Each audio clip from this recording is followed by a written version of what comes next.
What's going on, guys? Welcome back to the channel. Today I'm going to be commenting over this gameplay. This gameplay is not really bad.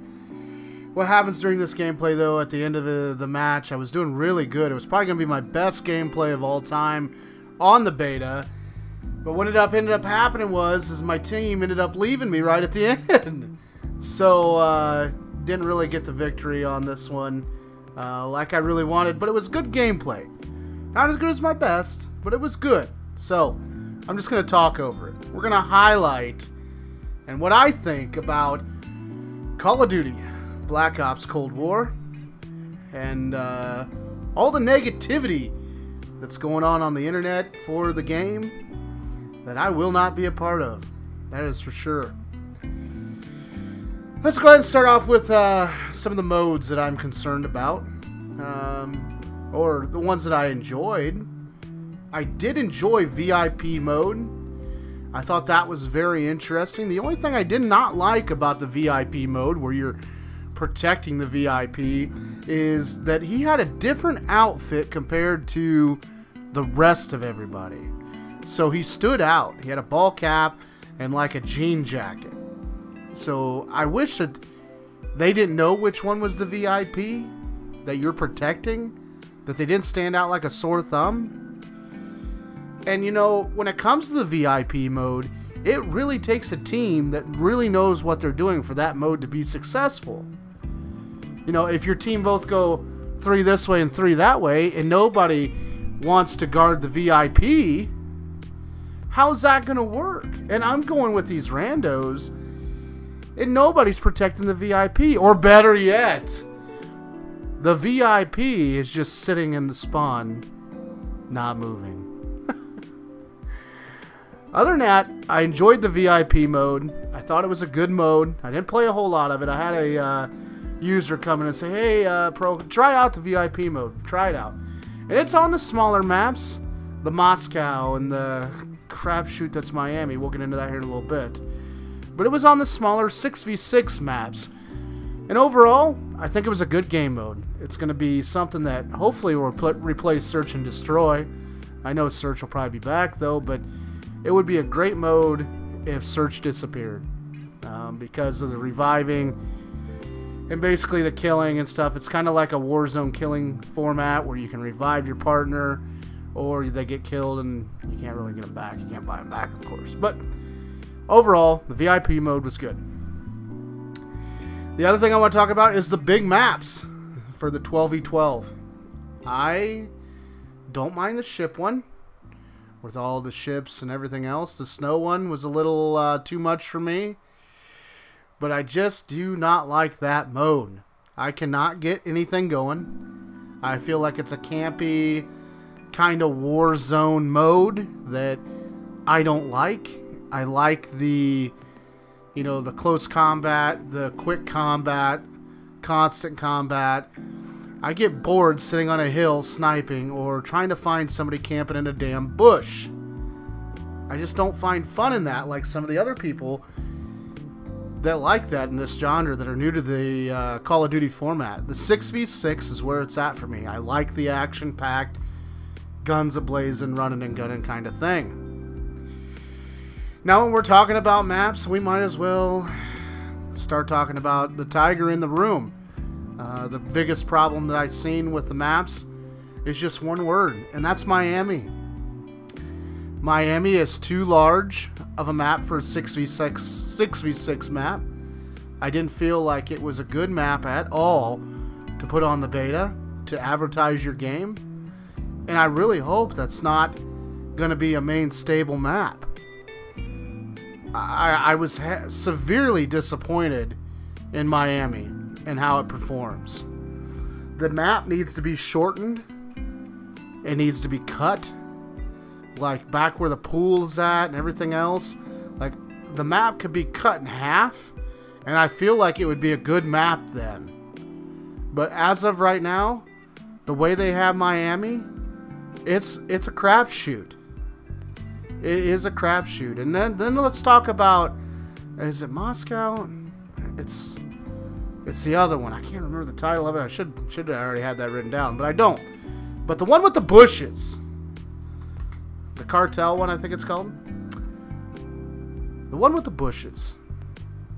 And it has that tower, and it has so many layers of bushes. And they always want to put, you know, a capture point there, a hard point there, or be there, or anything like that. And the bushes are promoting camping on that.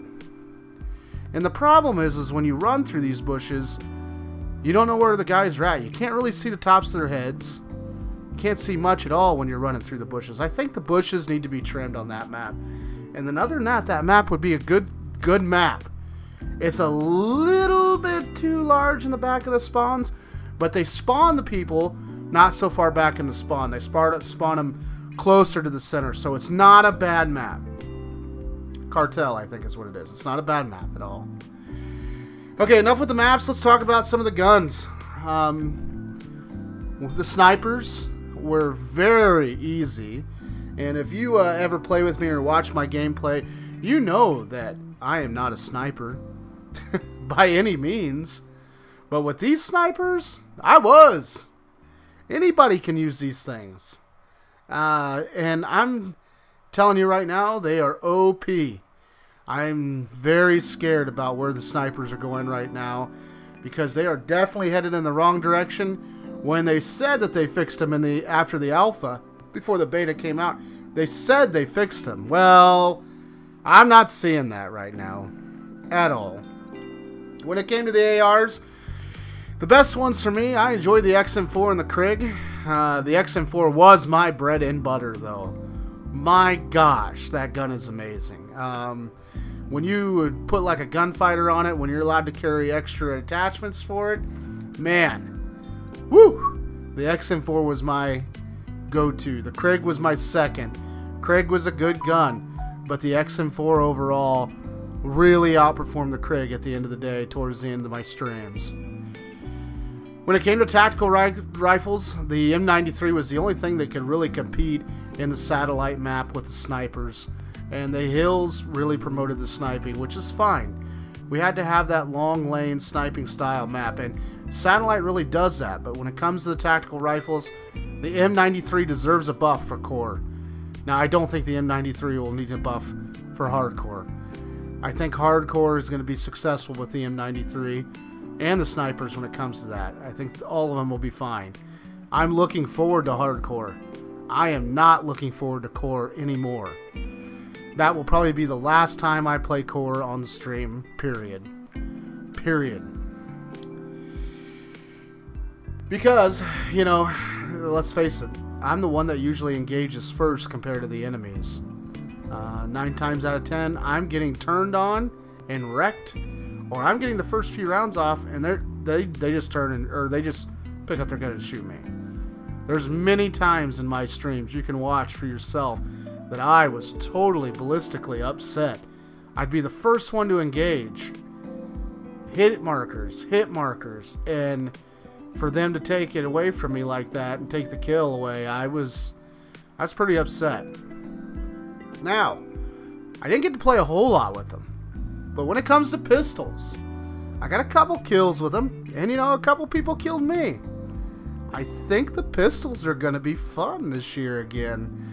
I had the 1911 in one of the preloaded classes, and I flipped to it on one match, and I was impressed. It wasn't bad. It was more true to life on the core for the takedown. I think it was a 2-round takedown, close range. It was not bad. I think the pistols are going to be promising. Some other things, though, that I want to hit up on, too. You know, I think that I've been reading a little bit about the transition between the PS5 and the PS4. How it's going to be another $10 when you go and upgrade to the PS5 to be able to have the game on the PS5 as well. So, you know, because the PS5, I think it's coming out the day before this game launches. And what they're doing this time, that compared to the Black Ops 3 launch, if you remember when the PS3 to the PS4 came out, how badly they mutilated that game on the PS3. You know, the Black Ops 3 version was made by a different studio, And then the Black Ops 3 version on the PS4 was a great running system. But you couldn't play against each other. You couldn't play against each other. And they're going to allow it this time where PS4 and PS5 can intermingle and actually play against each other. From what I'm gathering anyways, that's the case. And I think that's great. You know, because I'm hoping to get a PS5 early on, but you know how pre-orders are. It's going to be tough. So I'll still be able to play with my friends that have a PS4 that have the game. And for that, I applaud them. That's a good idea. Now we need to talk about another problem that wasn't very predominant as time went on, but I did see a little bit towards the last day as the servers were full and people were trying to gather, you know, trying to get as much time in as they could.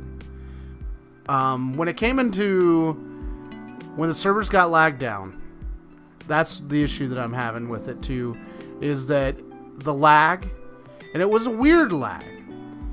It really wasn't like it was like a pop lag, where all of a sudden you'd be walking and you would jump forward, or you would jump back, or you would just pause and then you jump forward. So it was kind of a severe lag at times. And I had it on Cartel on the stream once. I mentioned it. So I mean, the lag is definitely there. But overall, drum roll. No. I really strongly suggest that you pick up this game. I do think it's better than Modern Warfare. And I do think it's going to be better than Black Ops 4. And I think it's worth a pickup. And I'm going to be playing this over Modern Warfare. I don't care what the other YouTubers are saying and everything else like that. In my opinion, I think the game is worth it. So go with what I'm saying. Pick it up. Give it a shot. And I'll be there in November with you. We're going to hop online, going to rock it out, and I cannot wait for Call of Duty Cold War. Make sure you join the stream on twitch.tv/Procampar, and as always, I'm here on YouTube as well. But that is my review, official review. Buy it. It's worth it. And Treyarch listens, unlike Modern Warfare. Take care, guys, and we'll see you on the next one.